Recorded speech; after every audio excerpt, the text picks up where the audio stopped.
Ferrari is set to unveil its first major update package at the Spanish Grand Prix after their Formula 1 championship rival Red Bull gained a competitive advantage through car development.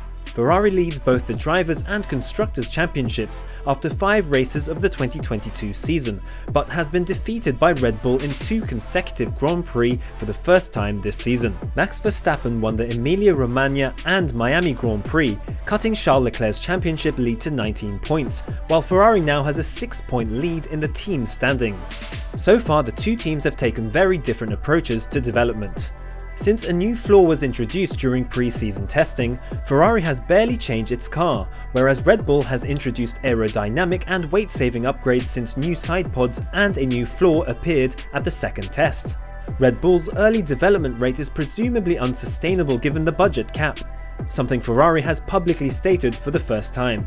But Ferrari team principal Mattia Binotto is aware that in order to maintain the pace, upgrades must be developed and introduced.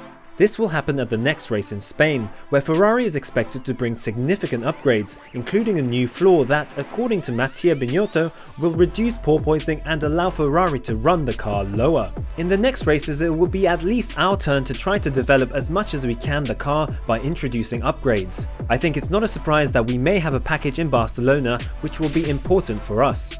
As usual, I hope that the package we are introducing is working as expected in order to try to catch up the current gap we've got compared to the Red Bull. It comes at a critical time for Ferrari because while the F1 initial 75 specification was good enough to compete for pole position at every race, it has fallen behind the lighter, upgraded RB18 in race trim. Binotto believes Red Bull has gained a few tenths of a second per lap as a result of the upgrades brought to Imola. Ferrari used more downforce than expected in Miami after abandoning a plan to use a lower drag rear wing due to the difficulty of adjusting to the new track surface. This exaggerated Ferrari's usual straight line speed deficit to the lower drag Red Bull, but did not result in the anticipated gains in cornering performance, at least not at low speeds where Ferrari had previously been superior. Red Bull has been very good in that respect. They were very good on the medium tyres to be as fast as us in the very slow speed corners. The reason why is that it's something that we need to assess and understand. And in fact, I believe it's that they have got upgrades in the last races that have made their car simply faster. Pole sitter Leclerc finished second to Verstappen in Miami after being passed early in the first stint, and only a late safety car allowed him to challenge the Red Bull late in the race. After seeing his early points lead dwindle over the last 2 races, Leclerc said it was critical for Ferrari to respond, even though he denied that he was concerned. Of course, they've been improving. I think we all expected them to be improving. They are a very strong team and we are aware of this, so it's not a surprise. But I am also confident about my team, and I'm sure that we'll bring upgrades that will bring us back to the top. I hope so, but we are working well and we've been working very well in the past few years to come back on top. So I hope that those upgrades will help us to challenge them again.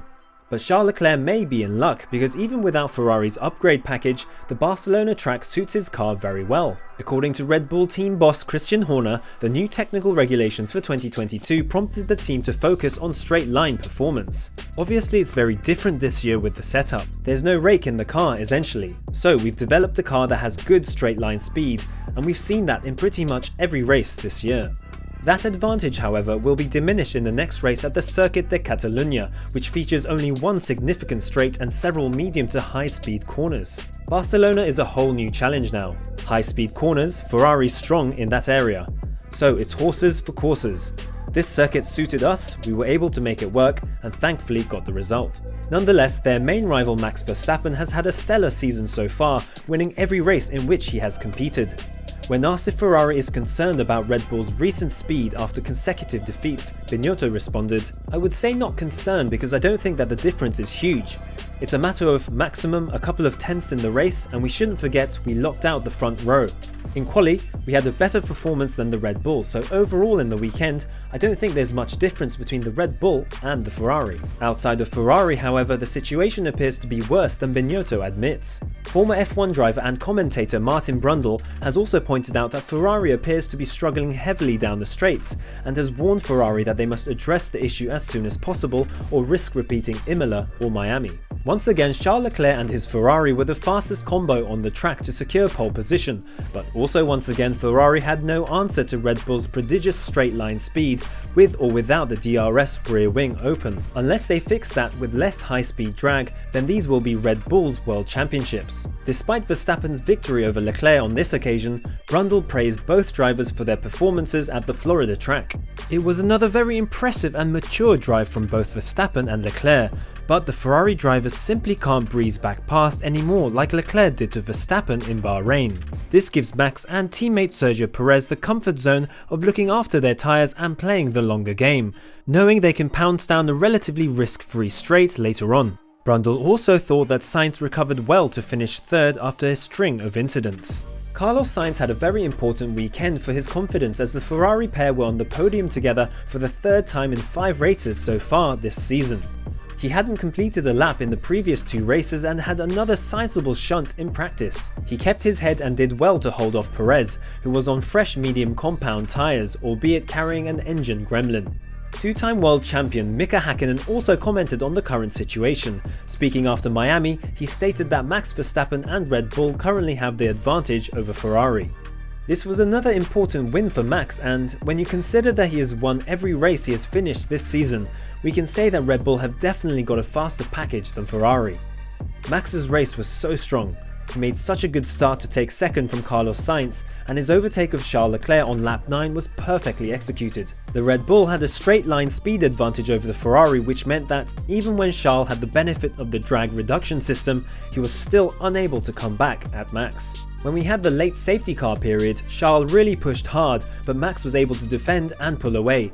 He was totally in control. Hakkinen also stated that Ferrari's planned updates for the upcoming Spanish Grand Prix will be critical if the Scuderia is to fight back and reclaim the lead.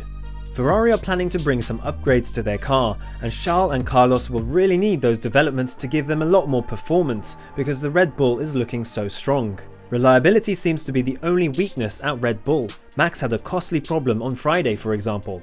But if they can find perfect reliability, Ferrari is going to find life difficult. However, Ferrari is not the only team under threat. Red Bull's chief Adrian Newey has stated that they cannot afford to relax or they will lose their advantage. When asked if things are looking up for Red Bull, Newey responded, "It's so close, you really can't say that. We've only got to look back at last season and the few races where we had some pretty good dominant wins. Austria, Mexico, and then the next race it swings around. You really can't be relaxed at this point, that's for sure." It will be interesting to see what Barcelona has to offer. On the one hand, given their recent performances, Red Bull has the upper hand. On the other hand, Ferrari has all the tools and opportunities to change the momentum as Barcelona becomes yet another crucial race in this tight championship race. What are your thoughts on Ferrari's chances in Barcelona? Will the tables turn once more? Will Red Bull's reliability issues, which they have been unable to overcome, continue? We'd love to hear from you in the comments section below. Thank you for watching. If you liked the video, please consider liking and subscribing to the channel, and don't forget to click the bell button to be notified of future videos.